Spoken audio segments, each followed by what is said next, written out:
आदरणीय अध्यक्ष महोदय, सबसे पहले मैं देश के लोगों को बहुत बहुत बधाई देना चाहता हूं कि ये न्यूयॉर्क टाइम्स में जो खबर छपी, ये न्यूयॉर्क टाइम्स का फ्रंट पेज है और आप देखोगे पूरा का पूरा लगभग 80% फ्रंट पेज 18 अगस्त को हमारे देश के एक स्कूल की फ़ोटो उसमें छपी है। 9th क्लास की फ़ोटो है। हमारे बच्चे कितने सुंदर लग रहे हैं इसमें।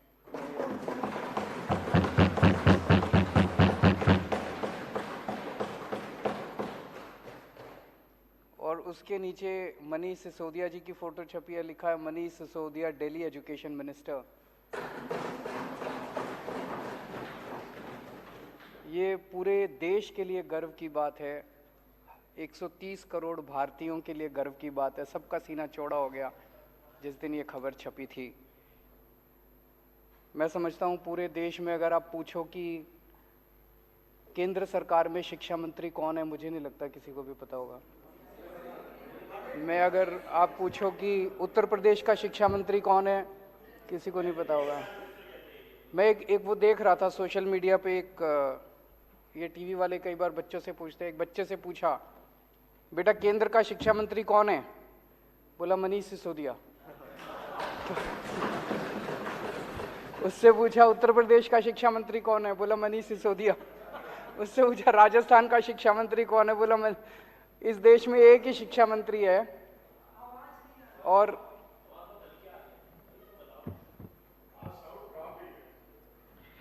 इस देश में एक ही शिक्षा मंत्री है। और अब तो ऐसे लगता है जैसे पूरी दुनिया में एक ही शिक्षा मंत्री है। अगर अमेरिका वालों से पूछो कौन शिक्षा मंत्री, तो वो भी कह रहे हैं भाई मनीष सिसोदिया। तो ये हर भारतीय के लिए गौरव की बात थी, बहुत गर्व की बात थी। सब लोगों को बहुत अच्छा लगा।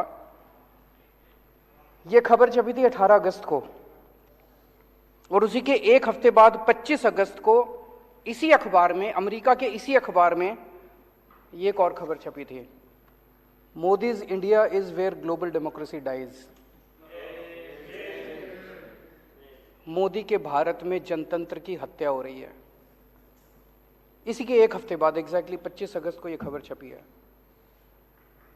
बहुत तकलीफ होती है जब दुनिया के किसी भी कोने में, किसी भी अखबार में अगर देश के खिलाफ कोई खबर छपती, भारत के खिलाफ कोई खबर छपती है, हर भारतीय के दिल में बहुत पीड़ा होती है। इस किस्म की खबर अगर छपती है तो बहुत तकलीफ होती है। आज देश में दिल्ली सरकार शायद अकेली सरकार है जो ऐसे ऐसे काम कर रहे हैं जिसकी चर्चा पूरी दुनिया में हो रही है। पूरी दुनिया के अंदर आज देश का नाम रोशन कर रहे हैं। जैसे डोनाल्ड ट्रंप साहब की वाइफ आई थी, वो मिलेनिया ट्रंप, मैंने पता किया चारों तरफ से, हर जगह अपने पति के साथ, अमेरिका के राष्ट्रपति के साथ जाया करती थी, दुनिया के हर देश में। मैंने पता किया भाई कहाँ कहाँ गई, जहाँ वो स्कूल देखने गई। अभी तक कहीं पूरी दुनिया में कोई स्कूल देखने नहीं गई। जब दिल्ली में आई तो बोली हम दिल्ली सरकार के, आम आदमी पार्टी के स्कूल देख के आऊंगे। ये तो गर्व की बात है, पूरे देश के लिए गर्व की बात थी।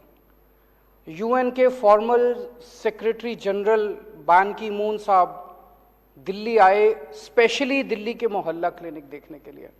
और ये खबर कि वो दिल्ली आके मोहल्ला क्लिनिक देखने के, ये पूरी दुनिया के सारे अखबारों में छपी, सारे देशों के सारे अखबारों में ये खबर छपी कि बान की मून और नॉर्वे की फॉर्मर प्राइम मिनिस्टर दोनों दिल्ली के मोहल्ला क्लिनिक देखने के लिए आए। फिर अभी सिंगापुर की सरकार ने मेरे को कहा, जी आप बहुत अच्छा काम कर रहे हो, हम आपके लिए पूरी दुनिया के मेयर बुलाएंगे और उन सारे मेयर को आके आप बताओ कि आप कैसे अच्छा काम कर रहे हो, उनको सिखाओ। ये तो देश के लिए कितने गौरव की बात है कि हमारे देश के किसी आदमी को बुलाया गया कि सिंगापुर, पूरी दुनिया के मेयर को हमें सिखाने का मौका मिलता। पूरा देश इसकी वजह से बड़ा खुश है। लेकिन जितनी राष्ट्र विरोधी ताकतें हैं, जितने लोग इस देश से नफरत करते हैं, इस देश की तरक्की से नफरत करते हैं, इस देश के विकास से नफरत करते हैं, जो लोग नहीं चाहते ये देश तरक्की करे, 75 साल के अंदर इस देश को घोट के रखा गया वेस्टेड इंटरेस्ट्स के द्वारा, उन सारे लोगों ने अब षड्यंत्र करके मिलके और ये किया, यार इनको बंद करो। अब ये अगर इसी तरह से ये आगे बढ़ते रहे तो बड़ी मुश्किल हो जाएगी। और इन लोगों ने मिलके एक षड्यंत्र रचा कि दिल्ली की सरकार गिराई जाए, दिल्ली की सरकार खत्म की जाए। ये दिल्ली की सरकार जब तक खत्म नहीं करेंगे तब तक ये इसी तरह से अच्छा काम करते रहेंगे। ये जितनी राष्ट्र विरोधी ताकतें सारे इकट्ठे हो गए हमारे खिलाफ, सारों ने इकट्ठा होकर ये षड्यंत्र रचा। षड्यंत्र रच के सबसे पहला काम इन्होंने किया, मनीष सिसोदिया के ऊपर एक झूठा आरोप लगाया। बोला मनीष सिसोदिया शराब में पैसे खा गया। हमने बार बार इनसे पूछा जी क्या पैसे खा गया, क्या घोटाला क्या है? तो सच होता है, सच एक होता है, झूठ कई होते हैं उसके। तो इनका एक आदमी बोला जी 1.5 लाख करोड़ रुपए का शराब घोटाला हो गया। 1.5 लाख करोड़ तो दिल्ली का बजट ही नहीं है, इतना शराब घोटाला कहां से हो गया? फिर इनका एक प्रवक्ता था, एक बड़ा सीनियर लीडर, एक डिबेट में बैठा था, वो कहता है 8,000 करोड़ रुपए का घोटाला हो गया। तो मैं देख रहा था, सौरभ उसके साथ था। सौरभ ने पूछा घोटाला क्या है? तो वो कुछ कागज लेके बैठा था, बोला घोटाला, उसको समझ ही ना आए घोटाला क्या है। तो मेरे ख्याल से बता नहीं पाया वो घोटाला बता ही नहीं पाया। फिर उसके बाद इनके 2 बड़े नेताओं ने एक प्रेस कॉन्फ्रेंस करी, बोले 1100 करोड़ का घोटाला हो गया। 1100 करोड़ का घोटाला क्या हो गया भाई? 1100 करोड़ का घोटाला। उनसे पूछा क्या घोटाला हो गया, तो वो भी कुछ इधर उधर की। फिर एलजी साहब ने एक रिपोर्ट बना के बताते हैं, भेजी, अखबार वाले कहते हैं, ये मीडिया वाले कहते हैं, जिसमें कह रहे लिख रखा है 144 करोड़ का घोटाला हो गया। और अब सीबीआई ने जो एफआईआर करी है उसमें लिखा है 1 करोड़ का घोटाला हुआ है। और घोटाला क्या है सीबीआई की एफआईआर में? उसमें लिखा है कि एक शराब के वाले ने दूसरे शराब वाले के बैंक अकाउंट में 1 करोड़ रुपए जमा कराए। उसमें मनीष का क्या लेना देना है यार? एक शराब वाले ने दूसरे को 1 करोड़ रुपए जमा कराए बैंक अकाउंट में, कि क्या घोटाला है? घोटाला क्या है ये समझ ही नहीं रहा अभी तक। ये अभी आज है नहीं, आठों को अगर आप अगले अलग अलग कमरे में बिठा देते और एक एक से पूछते बेटा घोटाला क्या है, तो 5 को तो पता ही नहीं होता घोटाला क्या है। 3 अगर कुछ बताते तो ये कुछ बताता, ये कुछ बताता और ये कुछ बताता, क्योंकि झूठ तो अलग अलग होता है ना, सच एक होता है। सच क्या है? कोई घोटाला नहीं हुआ, सबसे ट्रांसपेरेंट पॉलिसी थी, कोई घोटाला नहीं हुआ। ये सब झूठे आरोप लगा रहे हैं। आरोप लगा के इन्होंने एफआईआर कर दी मनीष सिसोदिया के खिलाफ। अगले दिन रेड करने इनके घर पहुंच गए, 14 घंटे तक रेड करी। कितने कमरे हैं आपके यहां? 4-5 कमरे हैं। 4-5 कमरे में टॉयलेट, 2-3 टॉयलेट हैं, रसोई है। सारा छान मारा इन्होंने, सारा छान मारा इन्होंने, इतना गहन जांच करी। दीवारों यूं यूं करके देखा, खोखली तो नहीं है दीवार, इसमें तो जेवर नहीं रख रखे, इसमें जो पिक्चरों में दिखाते।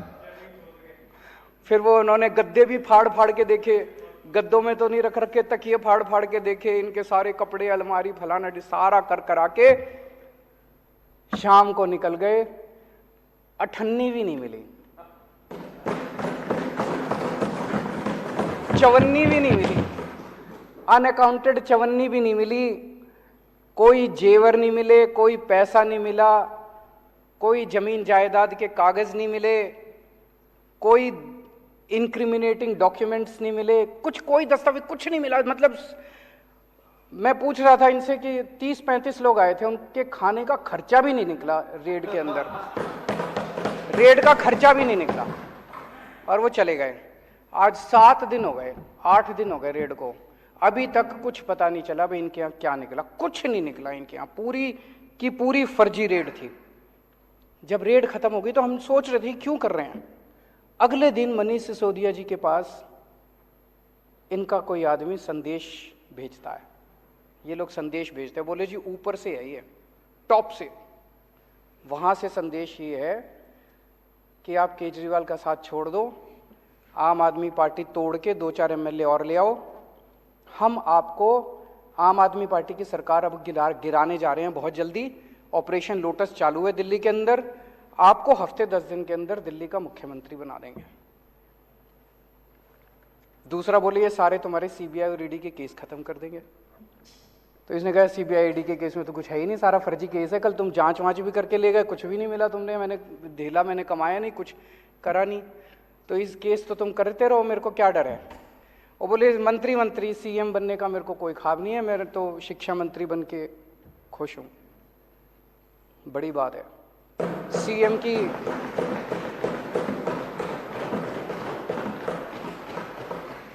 की कुर्सी ठुकराना कोई हंसी खेल थोड़ी है।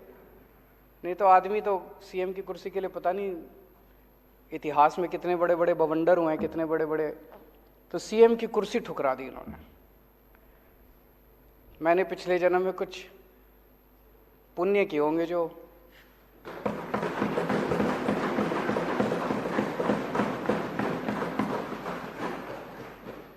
ऐसे डिप्टी सीएम और शिक्षा मंत्री मिले। उसके बाद जब ये नहीं चला तो फिर आप लोगों के पास आए। मेरे पास अभी तक 12 एमएलए आ चुके हैं। एक एक एमएलए को आके कहते हैं भाई 20-20 करोड़ रुपए ले ले और टूट के आ जा, 2-4 को और लाएगा तो तेरे को 25 करोड़ देंगे, और नहीं तो जैसे मनीष सिसोदिया का हाल करा तेरे ऊपर भी रेड करेंगे, तेरे को गिरफ्तार करेंगे, सीबीआई और ईडी छोड़ देंगे तेरे खिलाफ।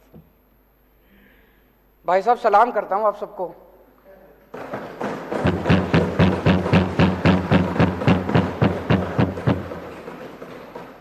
कोई नहीं टूटा, एक भी नहीं तोड़ पाई अभी तक। सारे आरोप झूठे हैं इनके। तो जो पता चला उनको एमएलए को इन्होंने कहा भाई 40 एमएलए हमें चाहिए, 40 एमएलए तोड़ने हैं, 20-20 करोड़ रुपए एक को देंगे। 800 करोड़ रुपए इन्होंने कहीं रख रखे हैं दिल्ली में। ऑपरेशन लोटस दिल्ली इस नाम से चल रहा है, ऑपरेशन लोटस दिल्ली के नाम से इनका पूरा ये ऑपरेशन है। 800 करोड़ रुपए इन्होंने कहीं रख रखे हैं 20-20 करोड़ के हिसाब से। सब ये पूछ रहे हैं कि ये 800 करोड़ रुपए कहाँ हैं, किसके हैं। आज इस सदन में मैं बताऊंगा ये पैसे किसके हैं। आज मैं खुलासा करूंगा ये 800 करोड़ रुपए किसके हैं। लोग बता रहे हैं जी गुजरात के, पहले अभी थोड़ी देर पहले खबर आई है, एलजी साहब ने अब स्कूलों पे भी इंक्वायरी शुरू कर दी। तो कह रहे हैं भाई स्कूलों के बेसिकली तो रोकना है, स्कूल रुक जाएं, अस्पताल रुक जाएं, जितने अच्छे काम हो रहे हैं वो रुक जाएं, जनता को तकलीफ हो रही है। तो सब कह रहे हैं ये गुजरात की वजह से हो रहा है। गुजरात में जैसे जैसे हमारा ग्राफ बढ़ता जा रहा है, पागलपन छाया हुआ गुजरात में। लोग दुखी हो चुके हैं इन लोगों से। जहां जाते हैं हर गांव, पूरे के पूरे गांव आम आदमी पार्टी के साथ जोड़ते जा रहे हैं गुजरात। किसी ने सोचा नहीं था। लोग तो कहते थे इनका गढ़ है, कोई गड़बड़ नहीं है, गढ़ टूट रहा है, इनका किला ढहरा है।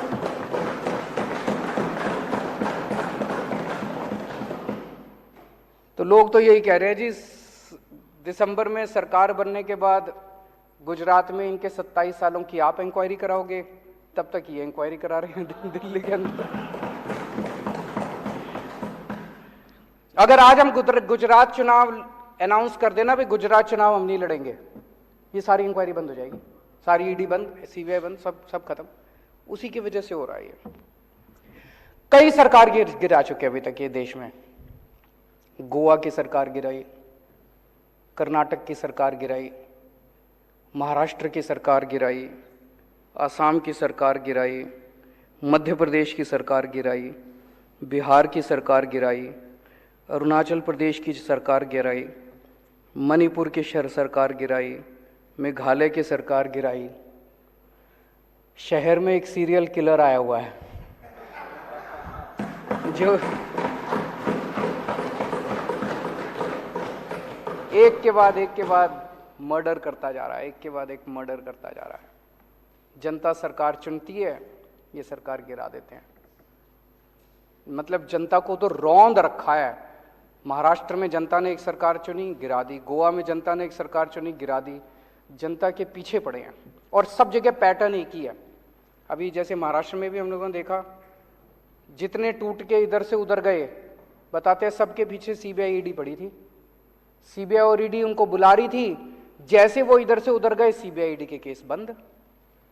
सेम पैटर्न हर जगह यही चल रहा है। पहले ये सीबीआई और ईडी के केस लगाते हैं 4-5 के खिलाफ, तो दूसरे वाले सारे डर के, जिन्होंने गलत काम कर रखे होते हैं, वो सारे डर के फिर उनको मैसेज भेजते हैं भाई तुम्हारा भी यही हाल कर देंगे तुम, तो सारे इनके पास आ जाते हैं, फिर ये तोड़ लेते हैं, फिर ये सरकार गिरा देते हैं। सेम पैटर्न है। वो जो सीरियल किलर का पैटर्न होता है, आपने वेब सीरीज देखी होंगी आजकल काफी आ रही हैं, जैसे सीरियल किलर का पैटर्न होता है ना, वैसे उसी पैटर्न, सेम पैटर्न है। यही पैटर्न इन्होंने दिल्ली में किया कि सीबीआई ईडी भेजी, पहले सत्येंद्र के खिलाफ भेजी, फिर मनीष के खिलाफ भेजी। अब आपको डरा रहे हैं कि तुम्हारा भी यही हाल कर देंगे, सत्येंद्र वाला हाल कर देंगे, तुम्हारा मनीष वाला हाल कर देंगे। डरा के ये दिल्ली में आम आदमी पार्टी को तोड़ना चाहते हैं। लेकिन हमने कुछ गलत कर ही नहीं रखा, तो हम सीबीआई और ईडी से क्यों डरे? हम कहते हैं कर लो, हमें जेल जाने से डर नहीं, सारे इनमें आधे से ज़्यादा तो जेल जा चुके, तो कर लो, जो करना कर लो, हमारे को क्या फर्क पड़ता है। अभी तक 277 एमएलए खरीद चुके हैं ये लोग। 277 एमएलए पिछले कुछ सालों के अंदर ये लोग खरीद चुके हैं। दिल्ली में अभी रेट 20 करोड़ का था, महाराष्ट्र में सुनते थे 50 करोड़ है, दिल्ली वालों को पता नहीं क्यों दिल्ली में कह रहे, पर मान लो 20 भी मान लो, 20 करोड़ के हिसाब से खरीदा तो 277 एमएलए के लिए इन्होंने 5,500 करोड़ रुपए खर्च किए, और दिल्ली के लिए 800 करोड़ रख रहे हैं, तो 6300 करोड़ रुपए 6300 करोड़ रुपए इन्होंने ऑपरेशन लोटस में खर्च किए। ये पैसा कहां से आया? ये पैसा किसका है? 6300 करोड़ रुपए खर्च कर दिए इन लोगों ने एमएलए खरीदने में। ये किसका पैसा है? इसका मैं आज खुलासा करना चाहता हूं। आज देश का हर आदमी महंगाई से बड़ा परेशान है। 2014 में डीजल का दाम था 54 रुपए, अब हो गया 90 रुपए। पेट्रोल का दाम था 2014 में 60 रुपए, अब हो गया 110 रुपए। सीएनजी 37 रुपए थी, 75 रुपए पहुंच गई। एलपीजी 410 रुपए की थी, 1053 रुपए का एक सिलेंडर हो गया। वनस्पति ऑयल 70 रुपए का था, 170 रुपए हो गया, और नमक 7 रुपए का था, 15 रुपए हो गया। हर चीज के दाम बढ़ गए, डबल ट्रिपल हो गए। एक आम आदमी बेचारा, तनख्वाह बढ़ी नहीं है, घर कैसे चलाए तो कैसे चलाए वो? ये जितनी जीएसटी, ये जितना महंगाई हो रही है, इतना जीएसटी लगा दिया इन लोगों ने। ये सारा पैसा कहां जा रहा है? ये सारा पैसा दो चीजों में जा रहा है। एक अपने अरबपति दोस्तों के कर्जे माफ करते हैं, और दूसरे ये एमएलए खरीदते हैं। इन दो चीजों में जा रहा है। महाराष्ट्र की सरकार गिरानी थी तो छाछ पे जीएसटी लगा दी, दही पे जीएसटी लगा दी, शहद पे जीएसटी लगा दी, गेहूं पे जीएसटी लगा दी, चावल पे जीएसटी लगा दी। अगर अपने एक दोस्त का कर्जा माफ करना होता है, पेट्रोल के दाम बढ़ा देते हैं। दूसरे के दोस्त का कर्जा माफ करना होता है, डीजल के दाम बढ़ा देते हैं। अगर गोवा की सरकार गिरानी होती है, यहां पे जीएसटी बढ़ा देते हैं। जितना पैसा जीएसटी और महंगाई की वजह से हो रहा है, पेट्रोल का दाम बढ़ रहा है, डीजल का दाम बढ़ रहा है, इसका अधिकांश पैसा केवल और केवल अरबपति दोस्तों के कर्जे माफ करने में और ये एमएलए खरीदने के अंदर जा रहा है। अब ये कह रहे हैं झारखंड की सरकार गिरने वाली है। देख लेना, शर्तिया तौर पे मैं कह रहा हूं, अगले 10 दिन के अंदर कहीं ना कहीं जीएसटी या पेट्रोल या डीजल के दाम ना बढ़ जाए तो बढ़ेंगे, और वो सारा पैसा जो है वो एमएलए खरीदने के लिए जाएगा इनका झारखंड। आज मैं देश की जनता से कहना चाहता हूं, हमारी देश की जनता जरूरत पड़े तो देश के लिए बलिदान करने को तैयार है। आज मैं देश की जनता से पूछना चाहता हूं कि क्या आप इस तरह से इनके अरबपति दोस्तों के लिए इस तरह से पैसा लुटाते रहोगे? क्या आप एमएलए खरीदने के लिए अपने बच्चों के पेट काटते रहोगे? आज अगर हमारी सेना को पैसे की जरूरत पड़े, हमारे देश के लोग एक टाइम की रोटी नहीं खाएंगे, सेना के लिए कुछ भी कर देंगे, लेकिन क्या इनके अरबपति दोस्तों के लिए हम ही करने के तैयार हैं?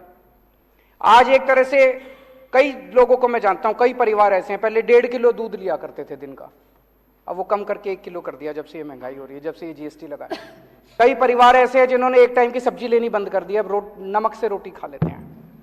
तो एक तरह से गरीब का खून चूस के, और वो पैसा ये अरबपति दोस्तों को दे रहे हैं, गरीब का खून चूस के इस देश के अंदर एक आदमी की सत्ता की हवस को पूरा करने के लिए सारा का सारा पैसा इस्तेमाल किया जा रहा है।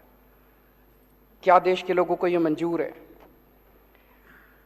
हम भारत को नंबर 1 देश बनाना चाहते हैं। हमारा मकसद है, हमारा सपना है, पूरे देश के लोगों का सपना है कि भारत दुनिया का नंबर 1 देश बनना चाहिए। भारत दुनिया का नंबर 1 देश कैसे बनेगा? जब हर बच्चे को अच्छी शिक्षा मिलेगी।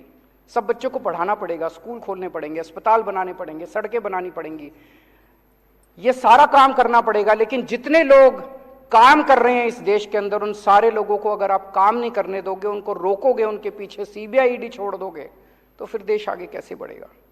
आपने इनके ये इतनी पीसी करते हैं, आपने देखा होगा कि कोई एक प्रेस कॉन्फ्रेंस इनकी काम से रिलेटेड होती है, सारी पॉलिटिकल गाली गलौज, इसके खिलाफ उसके खिलाफ। और हमारी प्रेस कॉन्फ्रेंस देख लो, 90% हमारी प्रेस कॉन्फ्रेंस जो है काम से रिलेटेड होती है। स्कूल बना दिया जी, अस्पताल बना दीजिए, अब इतने मोहल्ले क्लिनिक खोल दीजिए, अब ये काम कर दीजिए। हम केवल काम के ऊपर करते हैं, ये केवल और केवल शुद्ध राजनीति करते हैं। ये जैसे अभी मैं देख रहा, कुछ कहते हैं कि इनके स्कूल बड़े खराब हैं, चलो हमारे खराब है, तुम अपने दिखा दो, तुम तो दिखाओ। आज वो असम के चीफ मिनिस्टर ने लिखा कि कुछ, मैंने कहा ठीक है जी मैं आ जाता हूं, असम में एक जवाब ही नहीं दे रहा वो। मैंने कहा जी मैं आ जाता हूं, आपसे सीख लेते हैं, मगर आपने कोई अच्छा काम करा है असम के ऊपर, हमारे को तो कोई ईगो नहीं है, हम सीख लेते हैं आपसे, आप हमसे सीखो, हम आपसे सीखेंगे, तभी तो देश तरक्की करेगा। ये कहते हैं हम भ्रष्टाचार के खिलाफ लड़ाई लड़ रहे हैं, जितने भ्रष्टाचारी हैं उनके खिलाफ कर रहे हैं। ये लड़ाई भ्रष्टाचार के खिलाफ नहीं है, ये लड़ाई एक आदमी के स्वार्थ की लड़ाई है, एक आदमी की सत्ता की हवस की लड़ाई है। 15 अगस्त को लाल किले पे खड़े होकर उन्होंने कहा पूरे देश को कि मैं भ्रष्टाचार की लड़ाई लड़ रहा हूं, देशवासियों मुझे आपका साथ चाहिए। साहब अगर आप भ्रष्टाचार की लड़ाई लड़ते तो आपको देशवासियों का साथ मांगने की जरूरत नहीं पड़ती। इसका मतलब आप जानते हैं कि देश आपके साथ नहीं है, आप ये जो नौटंकी कर रहे हो, इसका मतलब देश आपके साथ नहीं है, आपको मांगना पड़ रहा है। दिल्ली में मैंने भ्रष्टाचार की लड़ाई लड़ी, मैंने तो कभी नहीं कहा दिल्लीवासी खुद ही मेरे साथ हो रहे हैं, मैंने तो नहीं कहा दिल्ली वासियों मेरे को आपका साथ चाहिए। अभी कोई कल बता रहा था, एक ऑफिस में बैठा था, सरकारी ऑफिस में दिल्ली में, हमारा कोई वॉलंटियर बोला वहाँ पे अंदर अफसर काफ़ी लेट कर रहा था, 1 घंटे से बिठा रखा था, तो वो आपस में बात कर रहे थे, 2-4 लोग बैठे थे। कहते इसको पता नहीं है अफसर को, अभी केजरीवाल को मैंने ट्वीट कर दिया ना, इसकी नाक में दम कर देगा। जनता को भरोसा है, हमें साथ मांगने की जरूरत नहीं पड़ रही। पंजाब के अंदर अभी हमने जिस तरह से भ्रष्टाचार के खिलाफ वार छेड़ा हुआ है, भगवंत मान ने तो कभी नहीं कहा मेरे को आपका साथ चाहिए। आपको पता है आपके साथ देश की जनता नहीं है। इस गंदगी में देश की जनता देख रही है कि आप भ्रष्टाचार के खिलाफ लड़ाई नहीं लड़ रहे, आप अपने स्वार्थ की लड़ाई लड़ रहे हैं, आप अपनी सत्ता की हवस की लड़ाई लड़ रहे हैं। मैं आज आपको 5 मुद्दे देता हूं। अगर आपकी लड़ाई भ्रष्टाचार की लड़ाई है, इन 5 में से एक के ऊपर आप जांच करा के दिखा दो, मैं मान जाऊंगा। गुजरात में जाता हूं आजकल, गुजरात में इतने पेपर लीक होते हैं, इतने पेपर लीक होते हैं, और सारे इनके आदमी कराते हैं, सारे इनके आदमी कराते हैं। जनता तंग आ चुकी है, बच्चे तंग आ चुके हैं, सुसाइड कर रहे हैं, पेपर रोज लीक हो रहे हैं और इनके लोग करा रहे हैं। एक भी आदमी पेपर लीक के मामले में जेल नहीं गया। मैं चैलेंज करता हूं, एक आदमी को दिसंबर के चुनाव के पहले आप जेल भिजवा के दिखा दो, अगर हिम्मत है तो लड़ाई आपकी भ्रष्टाचार के खिलाफ नहीं है, भ्रष्टाचार का तो आप बेनिफिशियरी हैं। इतना नशा गुजरात के अंदर बिक रहा है। बताते हैं इनके दोस्त का एक पोर्ट है, वहां पे कम से कम 10,000 करोड़ रुपए की ड्रग्स पकड़ी जा चुकी होंगी। हिम्मत है तो सीबीआई ईडी वहां भी करके दिखा दो। हैं 22,000 करोड़ बता रहे हैं, 22,000 करोड़ रुपए का नशा पकड़ा जा चुका, कोई सीबीआई नहीं है। 22,000 करोड़ रुपए की इनके दोस्त के यहां नशा पकड़ा गया, कोई सीबीआई नहीं, कोई ईडी नहीं। चोर यही नजर आता है इनको। मैं इनको चैलेंज करता हूं, जहरीली शराब से अभी 50 से ज्यादा आदमी मर गए, जहरीली शराब से। इनके आदमी बेचते हैं, इनके आदमी जहरीली शराब बेचते हैं गुजरात के अंदर। मैं चैलेंज करके करता हूं, एक आदमी के खिलाफ सीबीआई ईडी करके दिखा दो, नहीं करेंगे। अभी साहब बुंदेलखंड एक्सप्रेसवे का उद्घाटन करने गए, प्रधानमंत्री बुंदेलखंड एक्सप्रेसवे का उद्घाटन करने गए, उद्घाटन करने के 5 दिन के बाद वो धंस गया। इससे बड़ी बेइज्जती नहीं हो सकती देश की, इससे बड़ी बेइज्जती देश की नहीं हो सकती। मेरे यहां अगर कोई होता ना दिल्ली में, ऐसी तैसी कर देता मैं उसको, और इन्होंने कोई एक्शन नहीं लिया।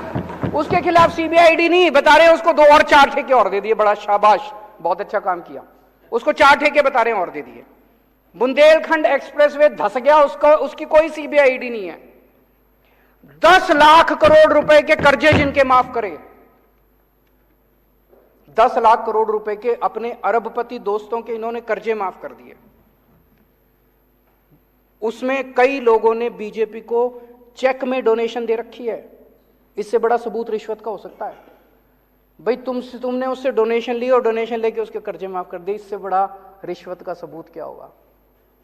हिम्मत है तो जरा सीबीआई ईडी 5 केस दे दिए मैंने आज, कहोगे तो और 50 और दे देंगे।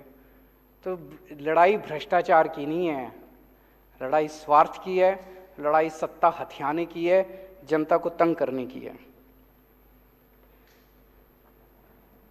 पिछले कुछ दिनों से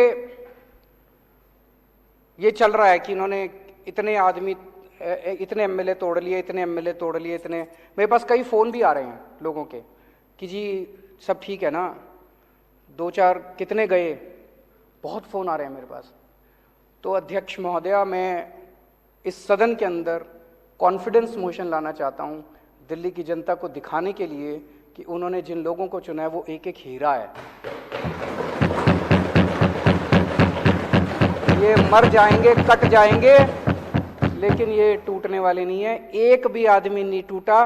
कॉन्फिडेंस मोशन इस सदन के अंदर लाना चाहता हूं ताकि जनता के सामने ये साबित हो जाए कि बीजेपी का ऑपरेशन लोटस दिल्ली में आके ऑपरेशन कीचड़ बन गया। बहुत बहुत शुक्रिया।